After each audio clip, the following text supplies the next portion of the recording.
Hey, what's happening, my friends? Jason Woodland back again with Always the Journey TV. This is episode number 53. Again, thank you so much for joining us and watching these interviews with all these cool people out here in the community to learn about what they're doing. Of course, the entire objective of Always the Journey TV is to spotlight people in the community about their businesses, their jobs, their music, their artwork, their side hustles, event space, and everything in between. Again, I sincerely appreciate you dedicating your time to watching these interviews and spending time with us.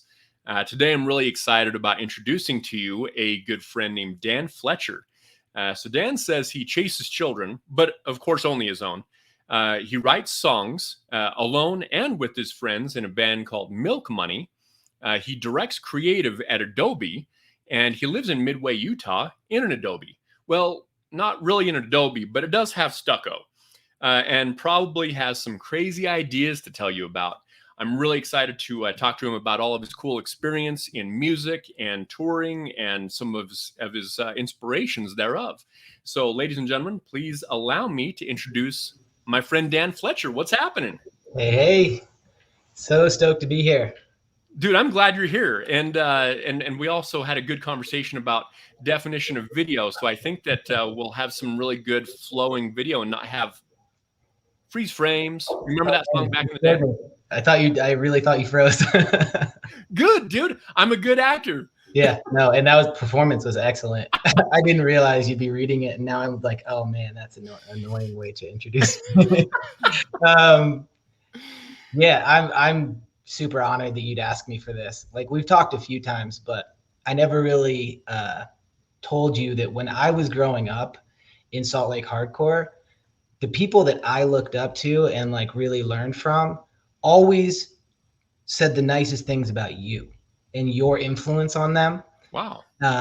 So when we first talked at, I think, a City to City show, I was like, you're the guy that everyone that I look up to has said that they have learned so much from and look up to. So wow. Thank you for having me. Our small lake city connection goes back, even though we never really met back in the day. Dude, that's very nice of you to say. I'm very humbled. I appreciate it.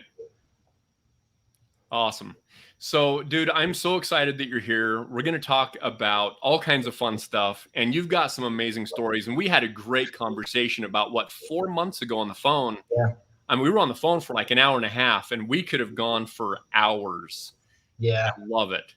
So I first want to know a little bit about some of your background. Like, where did you grow up, first of all?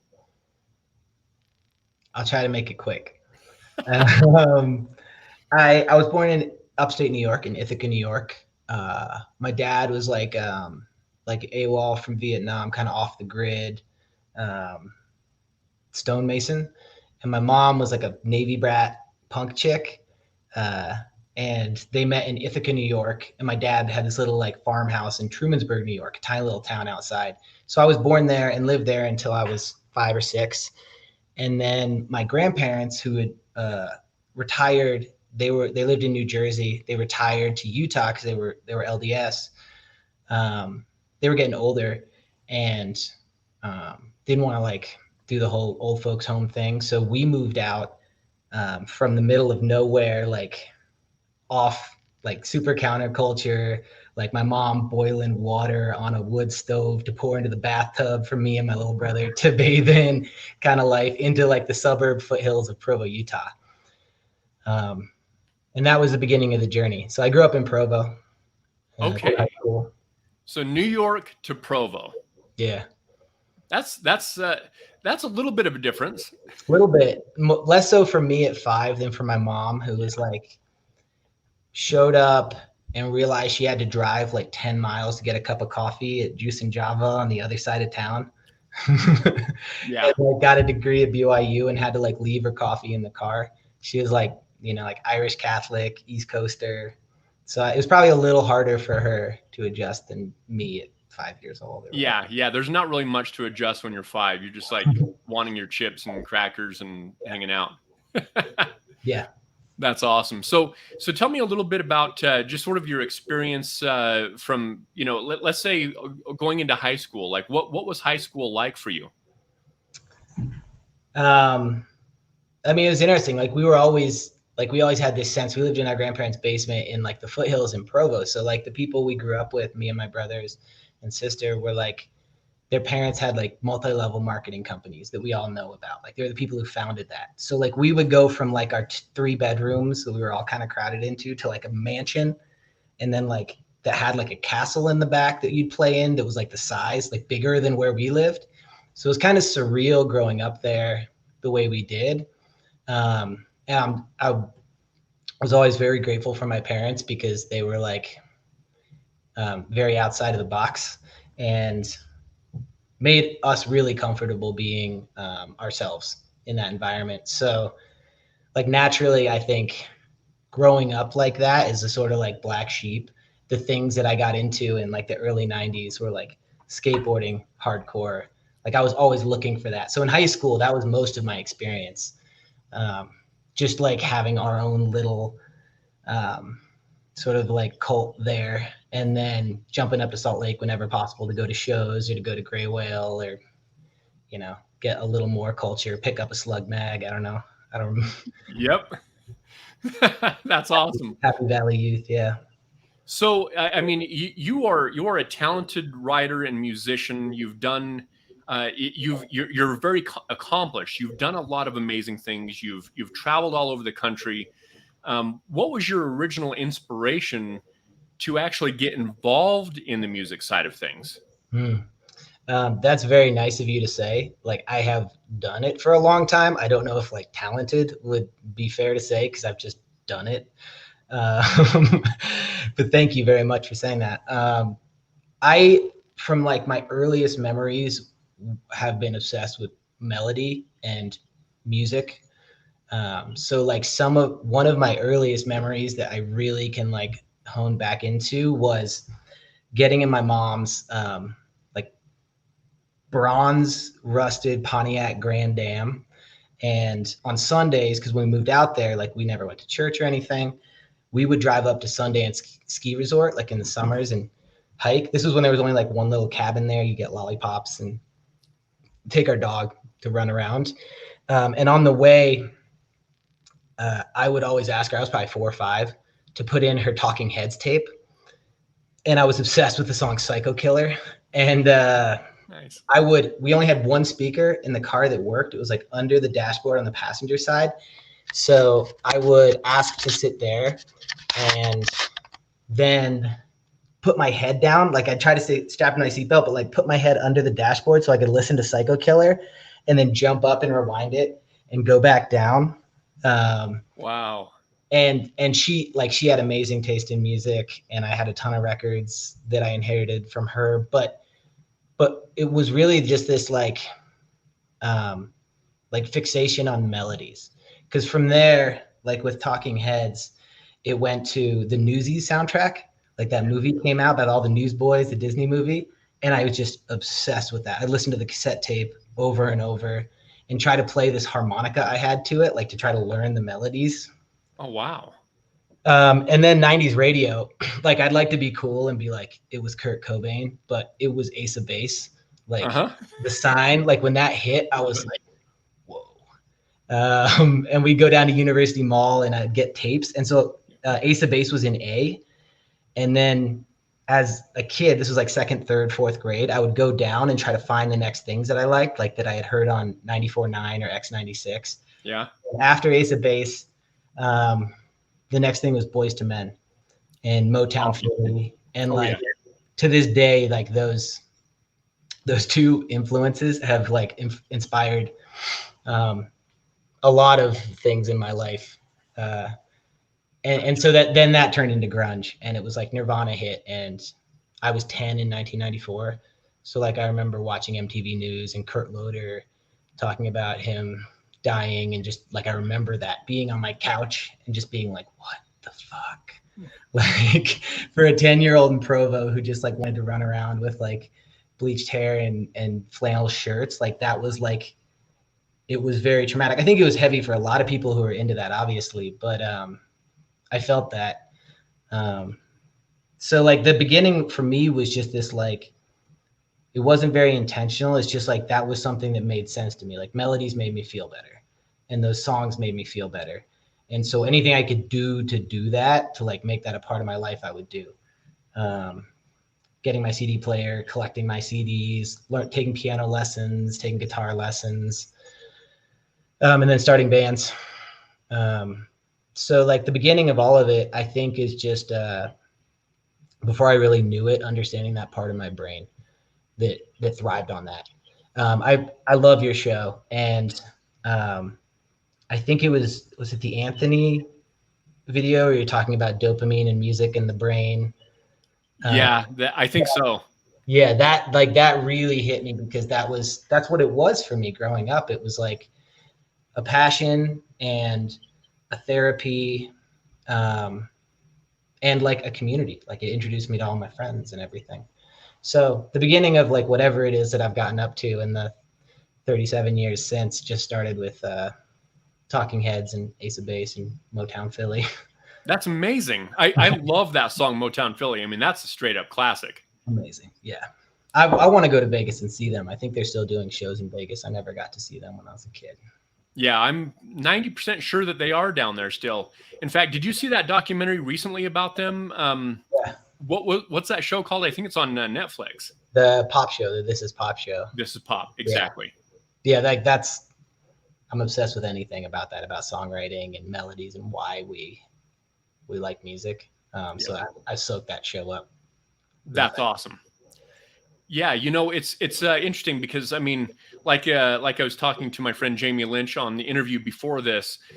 Music is the language that connects people, and I think that's why, you know, of course, like in the hardcore scene and the punk scene and all that kind of stuff. I mean, it really creates an entire ecosystem of friends and so forth, because you're all united around music.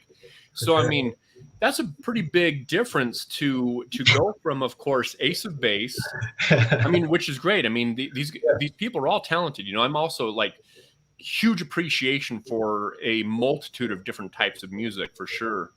Yeah. But Ace of Base and Boys to Men, what was the transition to get involved into a little bit of a harder music, obviously hardcore? So what does that look like? I mean, I think there's that element of like progression that you get when you're in music, where like if you have the kind of like when we talked the other day for like an hour, having not really ever talked before, like just having met briefly, you kind of sense that thing in people, like that urge, like they've got something where it's like they're gonna chase it, like, and like music, skateboarding, graffiti, like all these cultures, you meet all these people, it could be anything, like video games or whatever, like I've always had this feeling, like this urge to go further. So from like that pop music to Nirvana to the stuff that Kurt Cobain was influenced by, like that's how I got into Minor Threat and Black Flag, and like all the bands he like had like in his journals and things. And through that, like there in the middle of the 90s, I was just kind of looking for whatever else it was that would take me further, and also kind of piss off my parents, because it's hard to piss off a mom who like saw the Clash in London in high school, or like a dad who just stumbled into the Newport Folk Fest when Dylan went electric, like as he was trying to hitchhike to Maine. Like my parents were cool people, and so for me to go further, I was like, okay, what else is out there? Like I'd see like a Cradle of Filth shirt in a magazine, like in the t-shirt, like whatever that company was that you'd have, or like Warped Tour 1998. I was 14, and I was like, what I wanted to find there was the Victory Records tent or table, because like I had heard Earth Crisis on the news. Like we're gonna connect some cultural dots here, but like seeing the America's Most Wanted, and getting the sense of like what hardcore was in Salt Lake in the late 90s, like good, bad, ugly, however you want to like paint it. Like it was that thing for me where I'm like, oh, my mom is not going to understand Dead Guy, you know? Right. So I remember at that Warped Tour, literally like not being able to find the table, which stressed me out. Like I wanted to get the merch, and then walking out, stepping on one of their catalogs that they had, just like full magazine style catalog. And it was like my Bible. So I took it back to Provo and I like ordered my like first Path of Resistance long sleeve out of it. Yep. And my mom still, it like will go to her death saying she didn't take away from me, but it had the hands on the back with the chain, and like we'll wrap this chain tight around the necks of this corrupt world, or whatever that line was. Right. I ordered that. I ordered a Strife shirt. I ordered an Integrity shirt, the records. Yeah, like in the late 90s, it was like that was what I could find that was mine. Like it felt like, okay, this is what I can be a part of to push this music thing forward. So yeah, that was kind of the path. Like it was that grunge to punk and like classic hardcore to like metal. And that's why Salt Lake Hardcore was so unique to me at that time, because it was like the advent of the internet, and I would like hear like the first probably MP3s that went up of like Trip Hammer or Clear, but like I couldn't go to shows. I was a kid and I was in Provo. So yeah, it was very mystical to me, like that time. I was just obsessed with it. It aligned with all these political beliefs that I also held growing up in like a very leftist family in a very conservative place, around animal rights. And I had a lot of experiences with family members with addiction issues. So straight edge made perfect sense. Like it was just like a perfect storm of music and politics and culture. So that was how it carried forward. That's where it got a little more extreme. Okay. Wow. And tell me, what was the first band that you were in? Oh man, I'm glad this isn't on the internet. So it will be. I was a big fan of. You're talking about the band. Yeah. I was a big fan of Operation Ivy. Yeah, great band. And some bands around that time that like Link 80, that were like ska punk bands, like Against All Authority. But like coming out of Op Ivy, like ska, and being in Provo, like everybody wanted to play in a ska band. Most people wanted to play in a ska band that like sounded like Real Big Fish, but like I could get the guys to play a song that sounded like Operation Ivy. So my first band was called Special Guest. I was 13. We were terrible, and we thought it was really clever to call ourselves Special Guest because on every flyer it would have all the band names, and then it would say "and special guest." That's awesome. What we didn't understand was that as like a shitty garage ska punk band, when someone shows up looking for a special guest and then heard us, it was like outside. Like our shows back then, it was like American Fork Veterans Hall, the Rhapsody. And I just remember starting playing and people just walking out because they're like, there's nothing special about this guest. Yeah, it was rough, but like it was also really cool. Like I think the first show we played was at the American Fork Veterans Hall, and it was with a band called I'm a Stupid, that had members go on to some really big bands in like global music. A band called Caffeine Kid, a band called Condemnation, where I met a friend of mine, longtime old school friend named Ryan, who's also gone on to like keep playing music all these years and playing in a bunch of cool bands. So like that genesis was like, even though we were the worst band that's ever like attempted to do that, those relationships, like the beginning of that, set the course for so much. I owe that like shitty band and those shows everything. That's awesome. So maybe I should reintroduce you. Ladies and gentlemen, I would like to introduce you to my special guest, Dan Fletcher. Well played, sir. Oh my gosh, that's amazing. So yeah. So from Special Guest, you created a couple of other bands. So let's talk a little bit about the progression of what the next bands look like, and then let's just go from there. So like as a kid, like especially when you're young, everybody's got a different idea. Like everybody wants to be in a different kind of band. The other thing that I got really into in that time, like the late 90s, was Sunny Day Real Estate. Mm-hmm. Texas Is the Reason, like those sub pop and rev emo bands. So the next band that I ended up playing in was it's like a pop punk band, and we pushed into that direction. I was like very forceful about that. Like, hey guys, listen to this record Diary, or like listen to this band Far, like the Water and Solutions album came out, or like Quicksand. Like all of that was like, okay, this is this thing. It's not ska. It's like kind of like hardcore, but I don't know anybody that wants to play in a hardcore band. So like that we can do this. And that was cool because it was the first time where I really sang and felt like I could do that. And then from there it was, I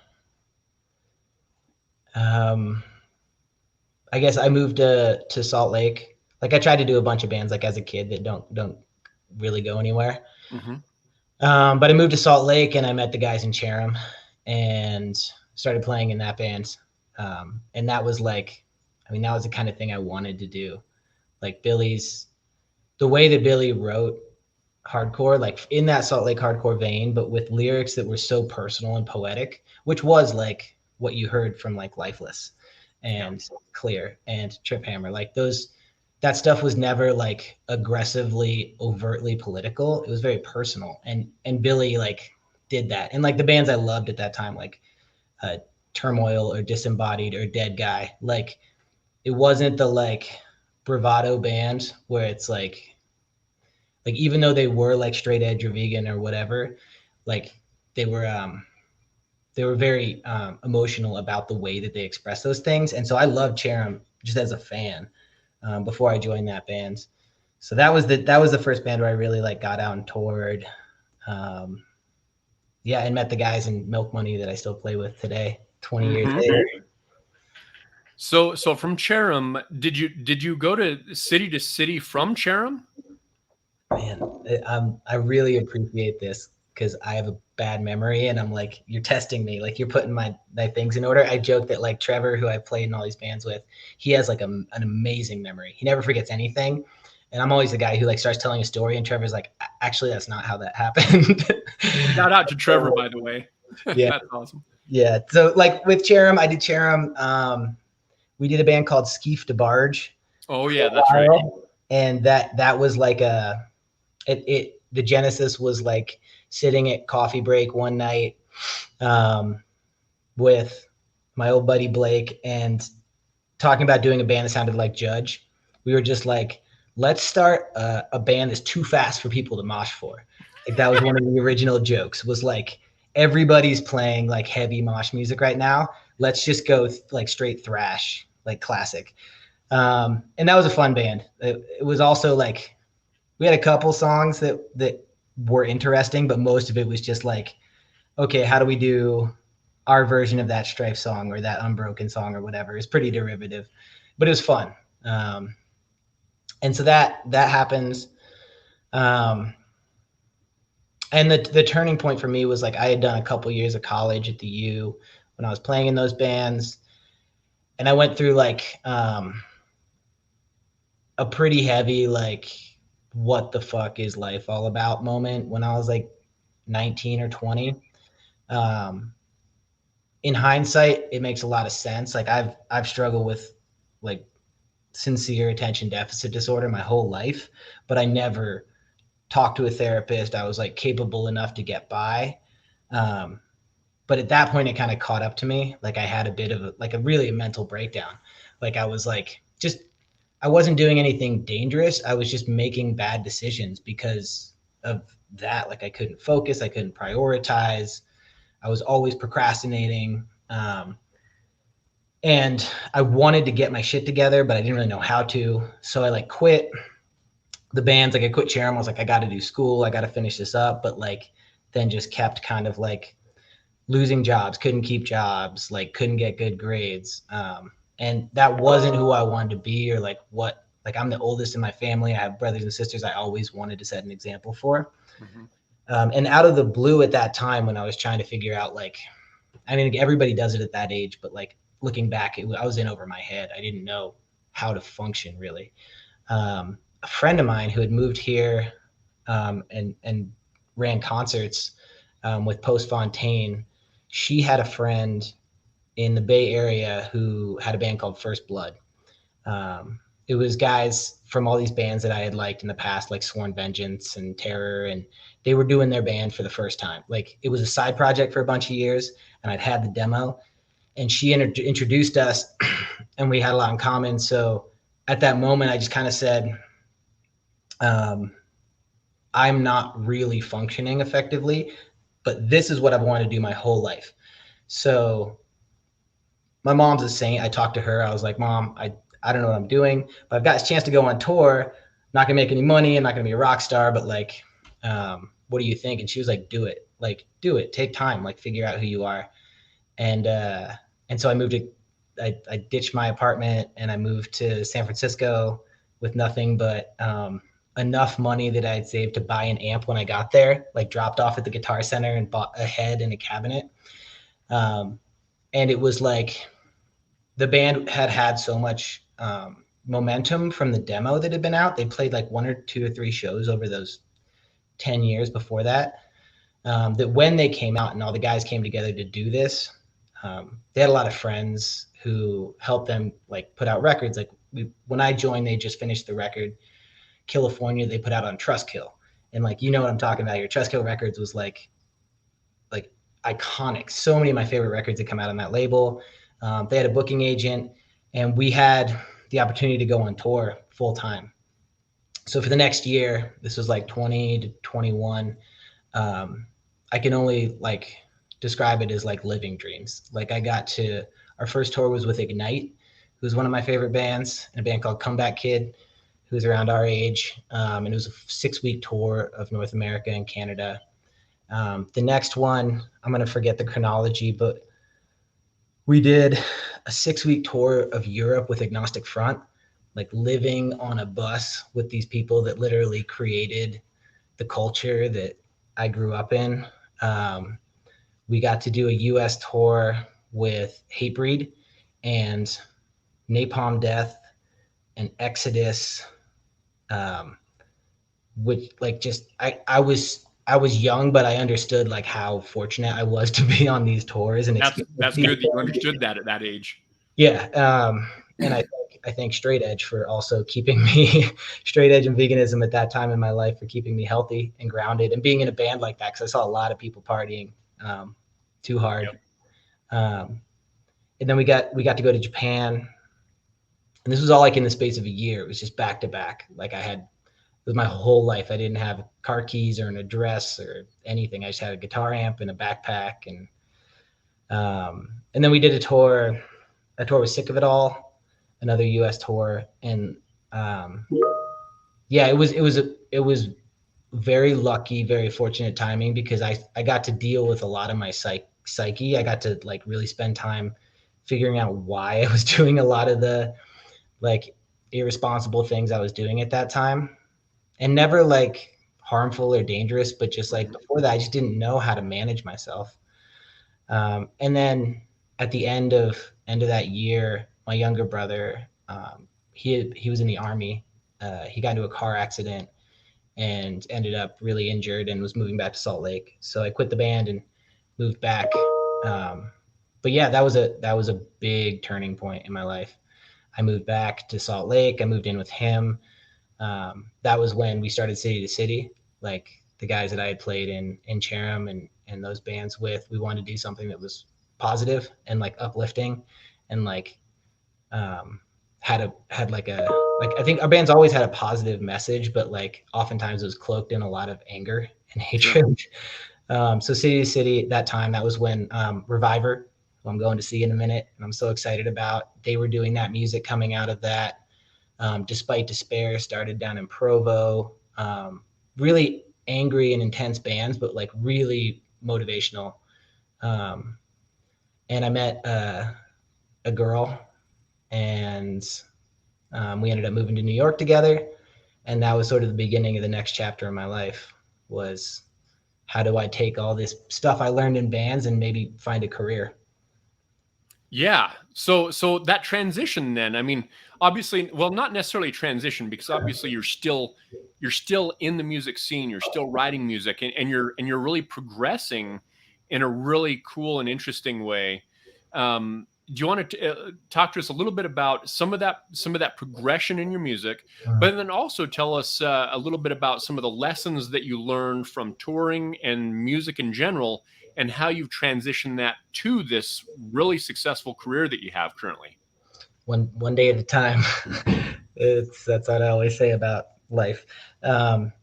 You're so good at these. Like, it's so surreal to have watched all these people I look up to on this show, like watching Anthony, watching Trent, Vic, who like had like such a cool influence on me at a point in my life. Angela, like, oh my God, I wouldn't be anywhere without her letting me review records when I was 18. Like, thank you for having me. This is really cool. You're welcome. The city to city, like that moment and that transition was, it was definitely a moment of like responsibility of me coming into this place where like my brother had been through hell. He was in a wheelchair, and I was like helping him figure out how to get through life. And that band, like I thought I was so old, like to be playing in a hardcore band, and I was like 23, and I was like, I got to write lyrics that are more mature or whatever. So I just told personal things, and I wrote a lot of stuff I was scared to talk about in the lyrics. And I had a lot of really cool influences at that time. Speaking of people that always spoke highly of you, Troy Trujillo was always like one of those big people who was like, hey, listen to this Season of the Spring record. They were this band called Bad Yodelers, and then they put this out. It was their last one. Listen to The Stench. Listen to Lumberjack. Did you know that Jeremy from Insight played in this band called Handsome? That City to City band was heavily influenced by the stuff that Troy had been slipping me. Wow, awesome. And so it was like this combination of like the sunny day stuff I grew up with and the hardcore I played in, and Troy's like natural influence that he has on people when it comes to tasteful hardcore music and ethics. And so that was like, it was, I actually finished school when I was doing that band. I had my shit together. I got good grades. I met this girl, and like, I joke that like I followed her to New York, but like I would have followed her anywhere. Like I was just head over heels. And so yeah, when that like I was doing school and that, and the band was never like a full-time thing. So when she moved to New York for this internship, we had friends who moved out there. They'd like built this loft apartment, and actually Billy from Cherem and Chris and Steve, his brothers, we just moved out there, and she had an internship, and I kind of took that as a chapter, like to evolve. I wanted to play music. I thought like, I'm moving to New York, I'm gonna go do like My Handsome or whatever. But I ended up writing a ton of music and really learning a lot, but I never actually got a band together when I was out there. I was out there for 5 years, and I have hard drives that are probably broken now, full of like weird experimental music and folk stuff, and like just I was taking in tons of influences. And at the same time, that part of me that had like always wanted to keep my shit together, be a good example for my family, for my friends. When I got out there, I started to say like, okay, what's a career? If I'm not touring, like I've done that, that's a hard life to maintain. What do I do now? I got a job at a coffee shop when I first got out there, working like 10 a.m. to midnight, these crazy shifts in the East Village with like some of the coolest people I've ever met, from like all over the world who moved out there. Like I have a friend of mine I met there named Amir, who's like in his mid 40s. He'd been a cab driver, like crazy stories. He'd moved from Bangladesh. And every time I go to New York still, I go to the coffee shop. He's still there. We talk. That move to New York really made me say like, okay, what's going to happen next? And I'd always liked writing and making skate films and music videos. And I'd done a blog with Trevor Hale, like a zine, a hardcore zine called Grudge City Activities, for a couple of years at the same time we were doing City to City. And it really was our homage to the zines that like you did back in the day. It was like, what do we do now that we have the internet? So we just tried to like dig into the trenches. Speaking of Angela, I'd go through like every slug and try to figure out, like, if you look at like the Massacre guys or Bad Yodelers, or the stench like 101s we put up there. I was like piecing together concert flyers. Like in 1991, the stench played with Maimed for Life here, and that probably didn't happen. I'm mixing up history, but like I'd always loved like the zine ethic and just creativity and content creation before the term content was ever like a thing. Exactly. Yeah. And so I just figured like I have extreme ADD. I can't focus on anything I don't like to do. I like to write and be creative. So what can my job be? And I found a job with a nonprofit in New York that was an editorial position. It was like a website where people went, they had reviews of all the schools in New York City for parents because you have to pick your schools there. So I spent a year like literally like taking a bus out to the other side of Queens, trains up to the top of the Bronx, going to these schools and like meeting parents and teachers and writing these reviews just so parents, it would be easier. It's a big database. It was a book series that turned into a website called insideschools.org. And that at the same time, it was just a small nonprofit, and there were like 2 people and me who worked for like $6 an hour and lived in a squat essentially with all my friends. That's how we got by. But they asked like, oh, what's Twitter all about? Or what's Facebook all about? Like, what could we do on those? How could we help parents in these things? Could we do a blog? And I was like, oh, all this stuff that I've done for hardcore, it actually has a place in marketing. And so I created like a Twitter account, and like I'd go to like the rallies, like the student rallies and stuff, and capture videos on like my iPhone 2 or whatever and post them on the blog. And that was definitely a turning point where I was like, could I have a career? Like, could I have a real job? Like maybe a 401k someday? That had never, ever crossed my mind. Yeah. And then that just led to a couple gigs there that were like in media companies and advertising agencies doing the same thing, like what I'd always done with hardcore bands. But actually, you know, like saving money and planning for the future. I married that girl while we were out there. Nice. Yeah. And then we started talking about having a family, and that brought us back to Utah. That's awesome. I love that story. So from New York, did you move to Adobe from New York? Oh man, this is like going back through bands because my memory is so jacked. So when I was in New York, I got a job with Vice magazine that I had just grown up reading. I didn't know they were like a marketing organization or actually made any money. I was just like, oh, that would be cool. I just sent a resume, and I got a job as like a digital marketing associate. And then that taught me more about like, okay, what is the advertising industry? How's it changing? Where can my role be? And I took a role after that with a public relations company called Edelman.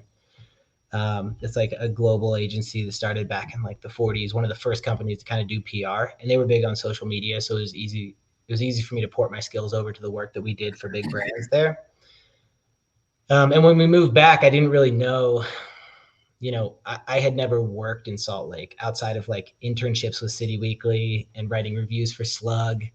That was like my only professional experience other than like making coffee.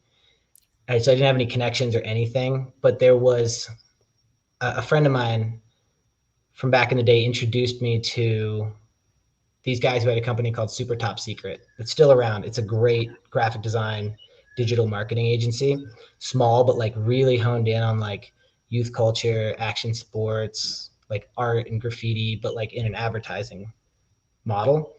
And I met those guys, and my job was complementary to what they were doing. Like there weren't a lot of people who had my job in like ad strategy and creative in Utah.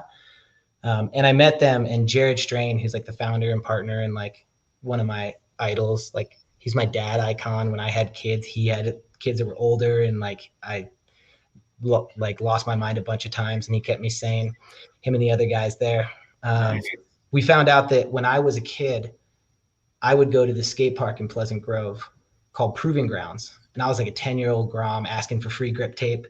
Jared was in college at BYU, living in an RV in the back of the skate park. And he was the guy that I was bugging for all this free shit all the time. That's awesome. So we connected those dots and did a lot of really cool work. And then in that agency world, it's like, it's pretty uncommon for someone to stay somewhere a really long time. Because if you're going to like get more experience, their companies are so different. So I had been at places like Vice and Super Top Secret that were really focused on kind of the culture I was from. And then I've been at Edelman, and right after my first son was born, there's an office of the agency McCann here, and I got an offer for a job with MRM McCann doing like business to business tech marketing, which I knew nothing about, but I was like, it's kind of that punk ethic. I was like, this scares me. I'm going to do it. Yep. And so I worked on like Cisco technology for 2 years, learned all about data centers and routers and switches. And it's kind of the fun thing about being in an advertising agency is you learn with your clients. So whether it's like Ubisoft video games or Diageo tequila or Cisco technology, you get to become kind of an expert in like whatever it is they're about. So I'd gotten that advice early in my career, like in your first 10 years, if you stay in advertising, get a lot of experience, build your network. So to answer your question and to stop rambling like a crazy person. No, you're good, man. This is awesome. I was working at McCann. Some people that I really respected that worked there went and started a company called Contravent. And I was offered a position there, and I had a ton of respect for those people that had worked at McCann. There were people who, had really built that company through the 90s and 2000s in Utah, the companies that became that office. And so I went there, and then Adobe was a client. And so I worked with Adobe from the agency side for a few years. And then about 3 years ago, they offered me a full-time role there. So that's the short of it. Nice. So what is your title at Adobe then? I forgot. I'm a creative director. There's a team called Adobe Studio. And our focus is just making sure that all of the marketing, all of the web, adobe.com experiences that are built, from TV spots down to all the banner ads that we like push into your feed every day, our job is to maintain the creative quality of those.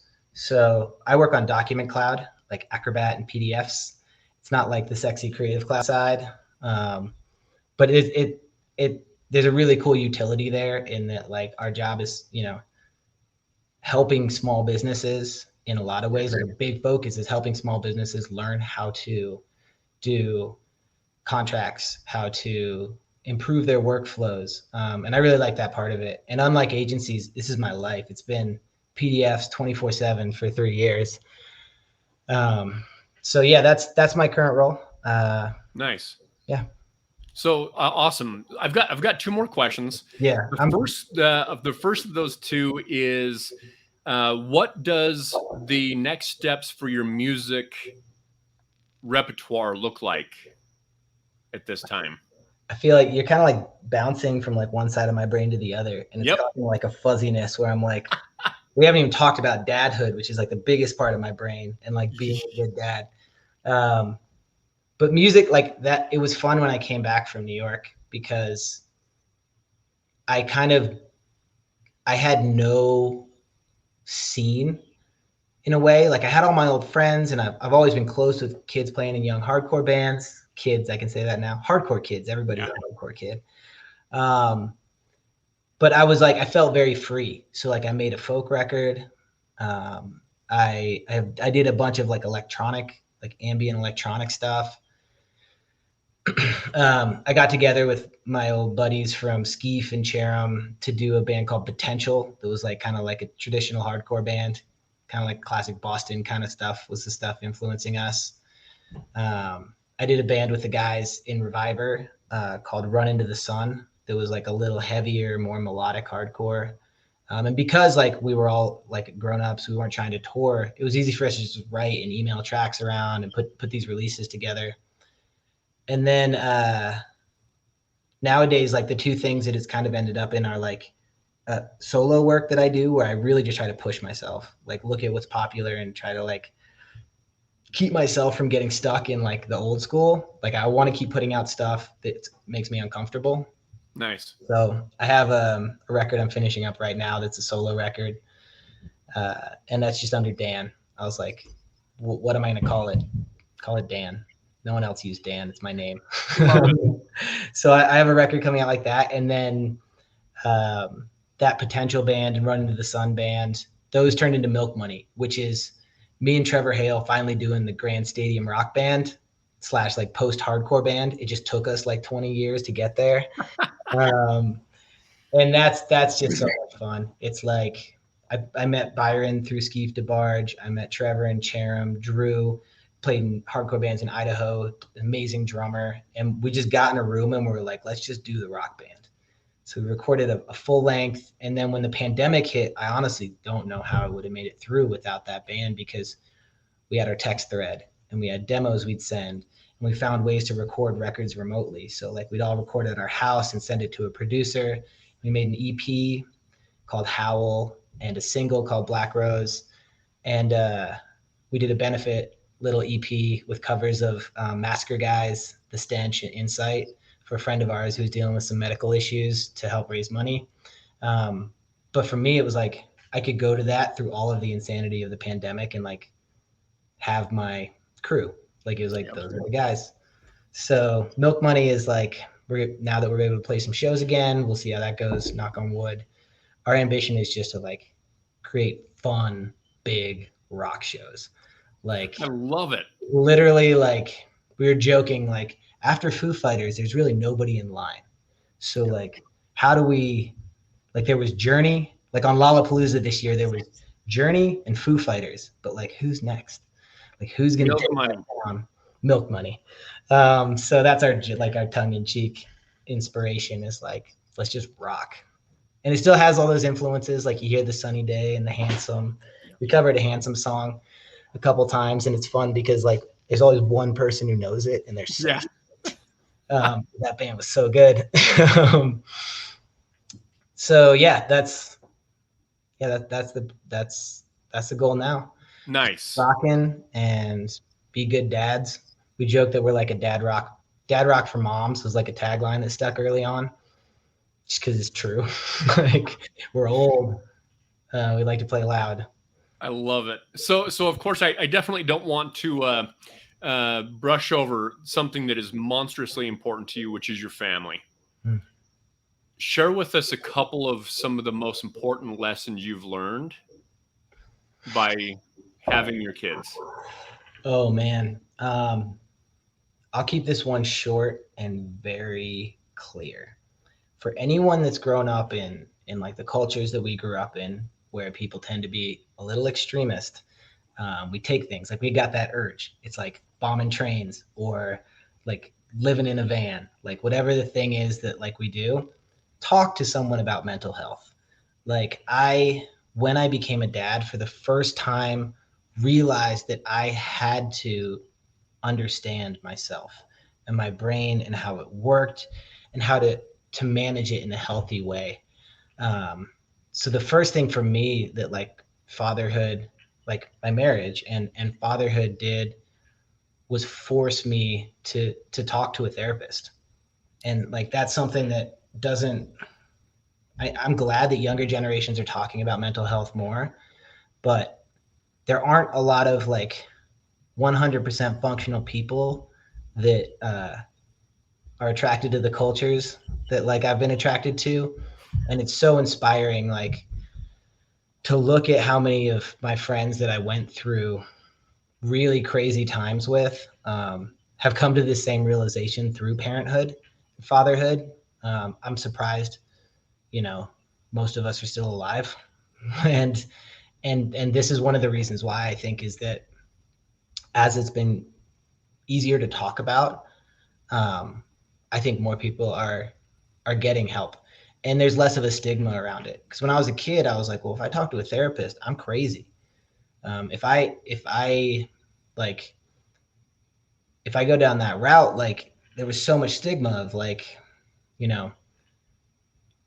what medication is, what therapy is, why physical exercise is important, not just to like look buff, but to like balance your chemicals.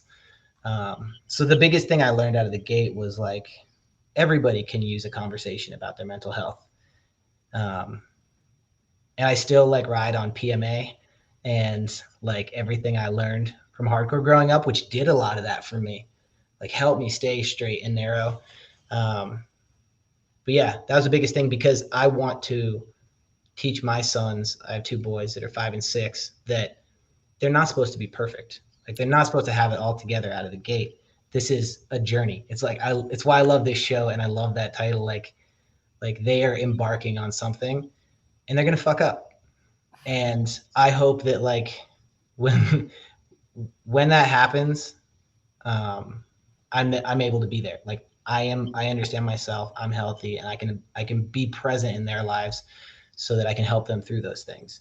It's things I can't do for them, but yeah, just like dropping the ego, dropping the bullshit, admitting when you're weak, because like the strongest people I know, the bravest people, the scariest people, are also often like the most injured and like most in need of assistance, and that's how we end up that way. So, damn, this got heavy. And I love it. Wow. That's it. Like that's the biggest thing, is like take care of yourself so that you can take care of the people around you.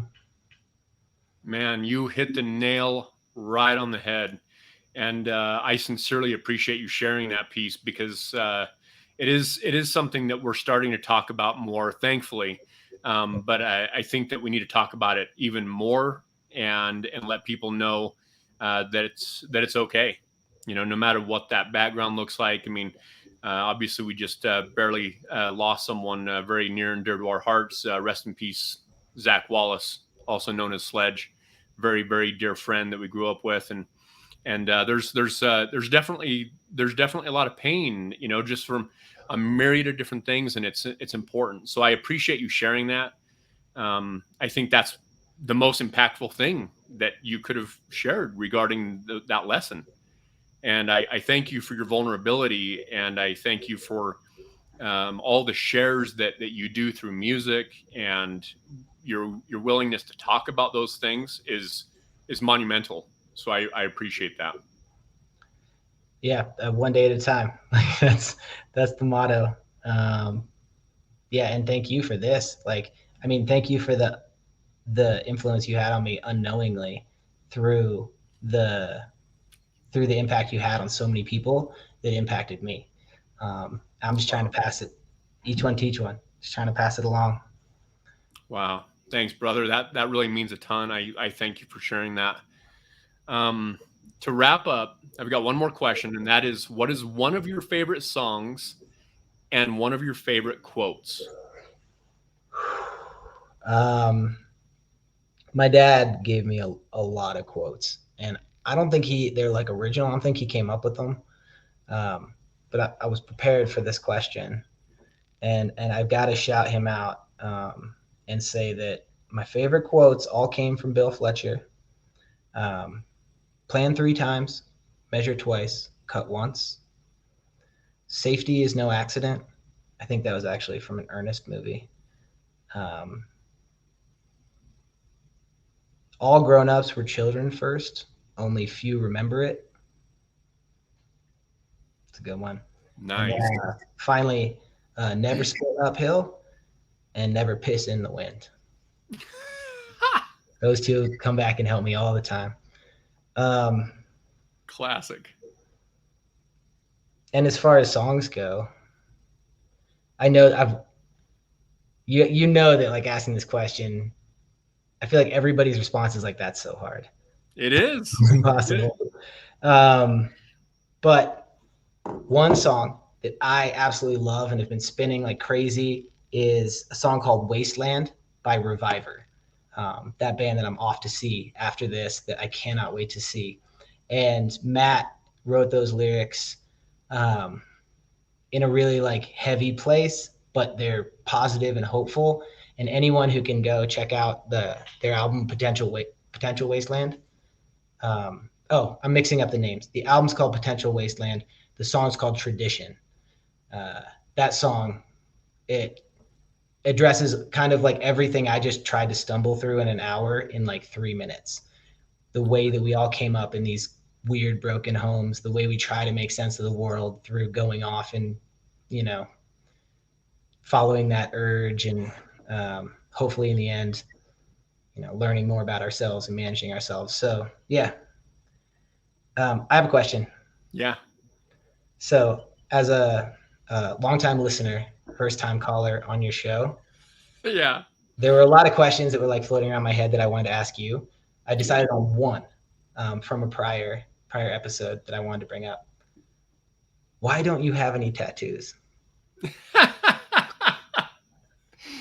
That's a great question.